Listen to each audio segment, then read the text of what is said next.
여러분, 이번 대출 규제는 단순히 다주택자만 겨냥한 대책이 아닙니다. 지금 시장에서 진짜 봐야 할 포인트는 따로 있습니다. 다주택자 주택담보대출 만기 연장 제한은 이미 공식 발표됐고, 이제는 비거주 1주택자 전세대출, 고액 전세대출, DSR, 은행 주택담보대출, 위험가중치까지 추가 규제로 거론되고 있습니다. 쉽게 말하면 정부가 집을 사는 돈뿐만 아니라 집을 버티는 돈, 전세로 움직이는 돈, 은행이 대출을 내주는 구조까지 하나씩 조이기 시작했다는 뜻입니다. 그런데 여기서 더 중요한 게 있습니다. 시장이 정말 전부 무너지고 있느냐, 아니면 지역별로 완전히 갈라지고 있느냐. 오늘은 자극적인 말이 아니라 실제 발표와 통계 기준으로 정확히 정리해 보겠습니다. 최근 부동산 시장에서 가장 민감한 이슈인 추가 대출 규제와 시장 흐름을 정리해 보겠습니다. 요즘 부동산 관련 영상들을 보면 이런 말들이 많이 나옵니다.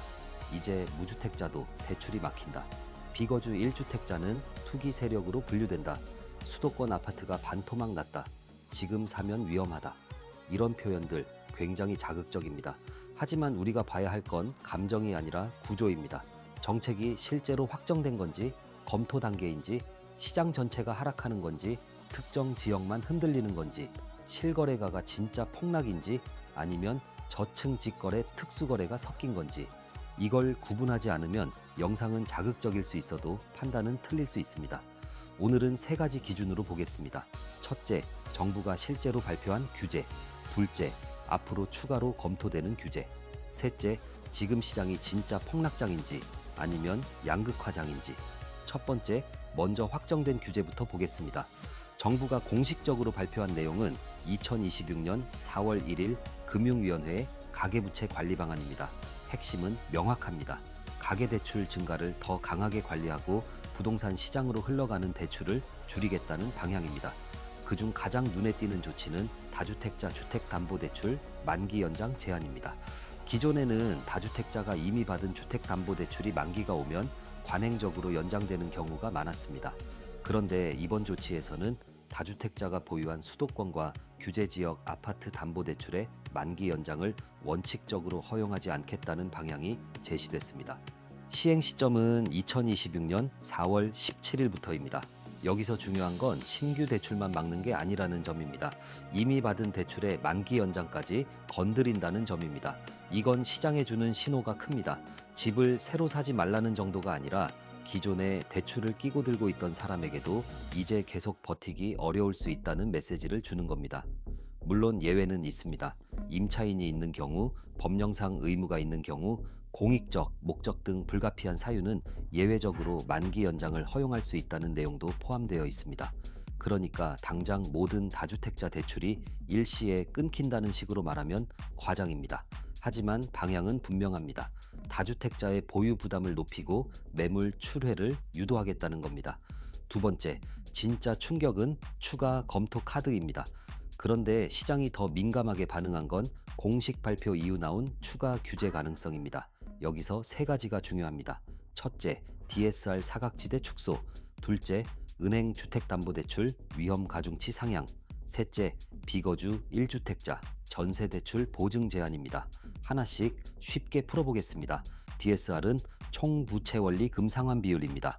쉽게 말하면 내 소득에 비해 1년에 갚아야 할 원금과 이자가 얼마나 되는지를 보는 기준입니다. 소득이 1억 원인데 1년에 갚아야 할 대출 원리금이 4천만 원이면 DSR 40%입니다. 현재 주택담보대출은 DSR 규제를 강하게 받습니다. 그런데 그동안 상대적으로 사각지대로 남아있던 부분이 있었습니다. 대표적인 게 전세대출과 일부 정책대출입니다. 전세대출은 원금을 매달 갚는 구조가 아니라 만기 때 전세 보증금으로 정리되는 구조입니다. 그래서 DSR 규제에서 상대적으로 느슨하게 다뤄졌습니다. 그런데 금융당국이 이 부분까지 들여다보고 있습니다. 특히 무주택자라도 고액 전세대출을 받는 경우 이자 상환분을 DSR에 반영하는 방안이 검토되는 것으로 보도됐습니다. 이게 현실화되면 어떻게 될까요? 전세대출을 받아서 버티던 실수요자도 대출 한도가 줄어들 수 있습니다. 그리고 전세 자금이 줄어들면 전세 수요가 움직이고 전세 가격과 매매 가격 사이의 관계도 달라질 수 있습니다. 여기서 중요한 포인트는 이겁니다. 전세대출 규제는 단순히 임차인만의 문제가 아닙니다. 전세를 끼고 집을 보유한 집주인, 갭투자 구조, 임대차 만기 때 보증금을 반환해야 하는 사람들까지 모두 연결됩니다. 전세 대출이 줄어들면 세입자는 높은 전세금을 감당하기 어려워지고 집주인은 기존 전세가로 새 세입자를 맞추기 어려워질 수 있습니다. 그러면 보증금 반환 압박이 생깁니다. 이게 바로 시장이 전세 대출 규제에 민감하게 반응하는 이유입니다. 은행 위험 가중치 상향, 두 번째는 은행의 위험 가중치, 바로 RW입니다. 이 말은 조금 어렵게 들리지만 핵심은 간단합니다. 은행이 주택담보대출을 많이 내줄수록 자기 자본 부담이 커지게 만드는 장치입니다.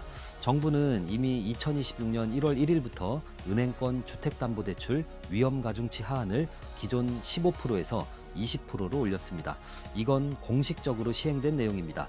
그런데 추가로 25%까지 올리는 방안 또는 고액 주택담보대출에 더 높은 자본 부담을 부과하는 방안이 검토되는 것으로 보도됐습니다.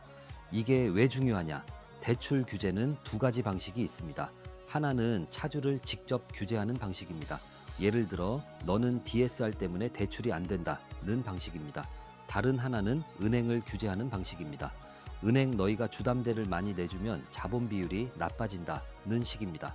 후자가 더 무서울 수 있습니다. 차주는 아직 대출받을 수 있다고 생각하는데 은행이 자체적으로 문을 닫을 수 있기 때문입니다. 실제로 은행 입장에서는 자본 비율이 중요한데 주택담보대출을 취급할수록 자본 부담이 커지면 대출 심사를 더 보수적으로 할 수밖에 없습니다. 그러면 금리만 보는 문제가 아닙니다. 한도 자체가 줄고 심사 문턱이 높아지고 대출 실행까지 시간이 길어질 수 있습니다. 시장에서는 이걸 돈줄이 마른다고 표현합니다. 비거주 1주택자 전세대출 보증 제한, 세 번째가 가장 민감합니다. 바로 비거주 1주택자 전세대출 보증 제한입니다. 비거주 1주택자는 말 그대로 집은 한 채 가지고 있지만 본인이 그 집에 살지 않는 사람입니다. 예를 들어 4명의 집은 전세를 주고 나는 다른 지역에서 전세 대출을 받아 사는 구조입니다. 직장, 자녀 교육, 부모 봉양, 질병 등 현실적인 이유로 이렇게 사는 사람들도 많습니다. 하지만 정부는 이 구조 중 일부를 투자 수요로 보고 있습니다. 내 집은 전세를 끼고 보유하면서 또 전세 대출을 받아 다른 집에 거주하는 방식이 결과적으로 레버리지를 키운다는 판단입니다. 그래서 투기성 비거주 1주택자에게는 전세대출 공적 보증을 제한하는 방안이 검토되고 있습니다. 여기서 공적 보증이 중요합니다. 전세대출은 은행이 세입자만 믿고 큰 돈을 빌려주는 구조가 아닙니다. 보통 허그, HF, SGI 같은 보증기관의 보증이 붙습니다. 보증이 있어야 은행도 전세대출을 내주기 쉽습니다. 그런데 보증이 제한되면 어떻게 될까요? 은행 입장에서는 전세대출을 내주기 어려워집니다. 즉 보증 제한은 사실상 전세대출 제한으로 이어질 수 있습니다. 물론 언론 보도에 따르면 직장 이동, 자녀 학업, 질병, 부모 봉양 같은 불가피한 사유는 예외로 인정하는 방안도 거론되고 있습니다. 그러니까 모든 비거주 1주택자가 무조건 대출이 막힌다고 말하면 안 됩니다. 하지만 큰 방향은 분명합니다. 정부는 실거주하지 않는 주택 보유 플러스 전세 대출 활용 구조를 더 이상 느슨하게 보지 않겠다는 겁니다. 세 번째, 그럼 시장은 진짜 폭락하고 있을까? 여기서부터가 중요합니다. 대출 규제가 강해지면 당연히 시장에는 부담입니다. 하지만 지금 시장을 전국 폭락장이라고 단정하는 건 정확하지 않습니다. 한국부동산원에 따르면 2026년 5월 첫째 주 주간 아파트 가격 동향을 보면 전국 아파트 매매 가격은 전주 대비 0.04%포인트 상승했습니다. 수도권은 0.08%포인트 상승, 서울은 0.15%포인트 상승했습니다. 반면 지방은 마이너스 0.01%포인트 하락했습니다. 즉 전체 통계만 보면 시장이 전부 무너지는 그림은 아닙니다. 오히려 서울과 수도권 일부는 여전히 오르고 있습니다. 특히 서울은 25개구 중 강남구를 제외한 대부분 지역이 상승한 흐름으로 보도됐습니다. 강남구는 다주택자 매물과 고가주택 규제 영향으로 약세를 보였지만 강서구, 강북구, 동대문구, 구로구, 성북구 등은 상승세가 이어졌습니다. 이건 굉장히 중요한 시그널입니다. 시장이 무너지는 게 아니라 돈이 갈 곳과 안 갈 곳을 나누고 있다는 뜻입니다. 예전에는 유동성이 많으면 거의 모든 지역이 같이 올랐습니다. 그런데 지금은 다릅니다. 대출이 막히면 수요자는 더 깐깐해집니다.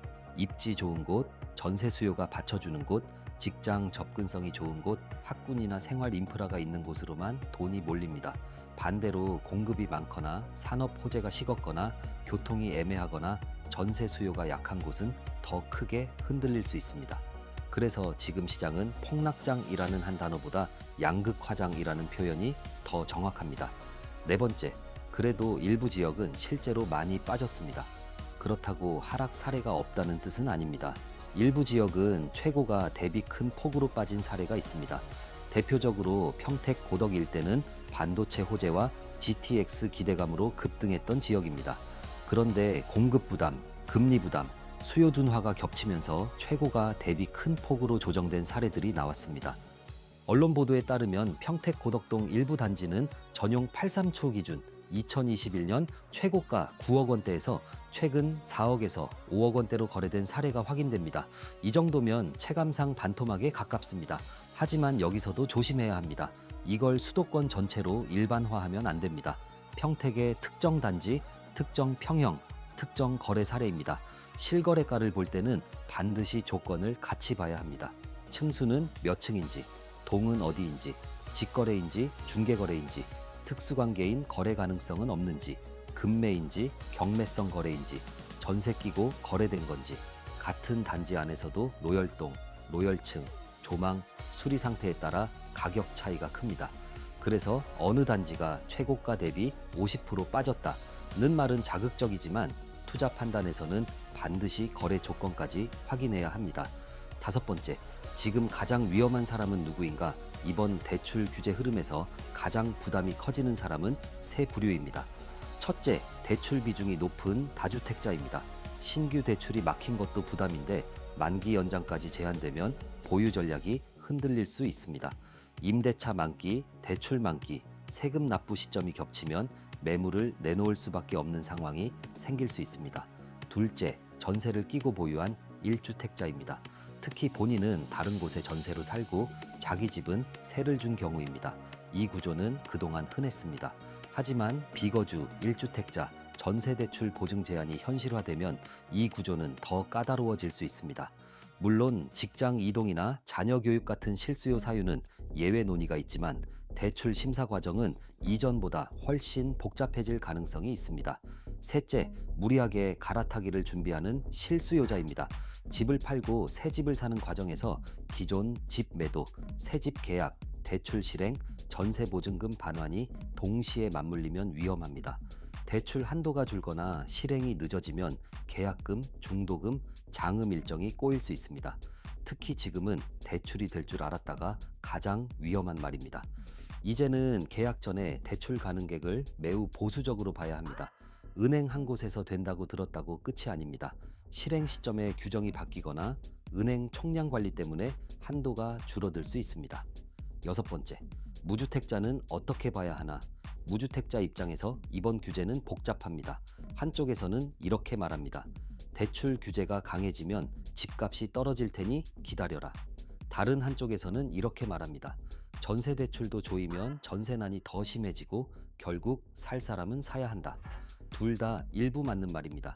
그런데 지역에 따라 다른데요. 서울 핵심지, 직주 근접 지역, 전세 수요가 강한 지역은 대출 규제에도 쉽게 무너지지 않을 수 있습니다.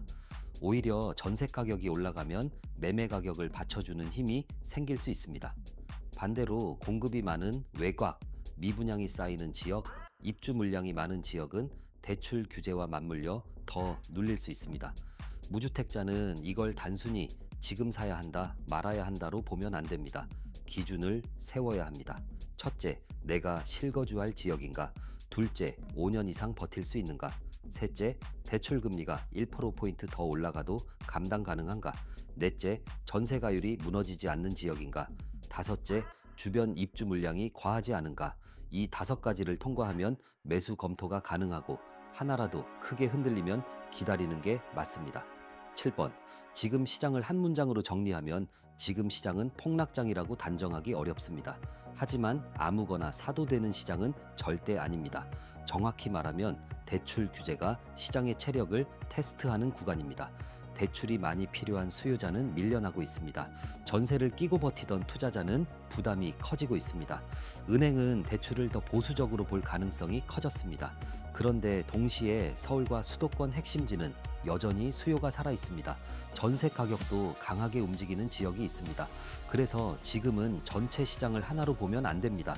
강남, 강북, 평택, 동탄, 인천, 지방광역시를 같은 시장으로 보면 판단이 틀립니다. 이제는 지역별로 따로 봐야 합니다. 단지별로 따로 봐야 합니다. 그리고 대출 구조까지 같이 봐야 합니다. 8.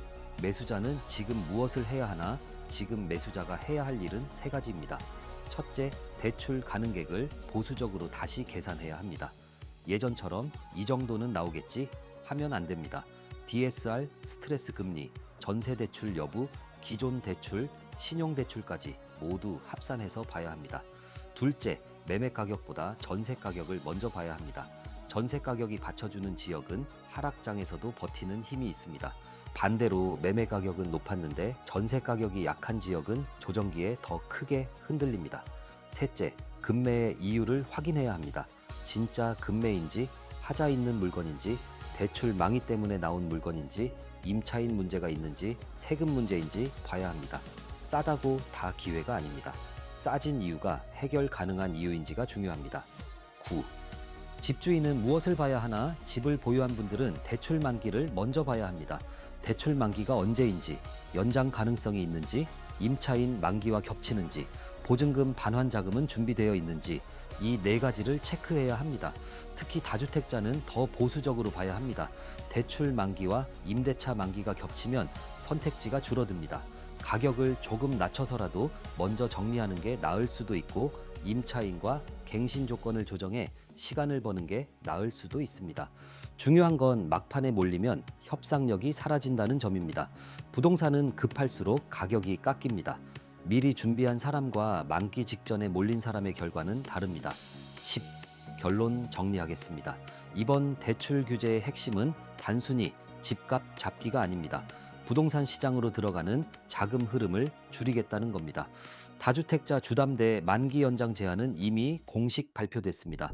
비거주 1주택자 전세대출 보증 제한, 고액 전세대출 DSR 반영, 은행 위험가중치 추가 상향은 추가 검토 카드로 거론되고 있습니다.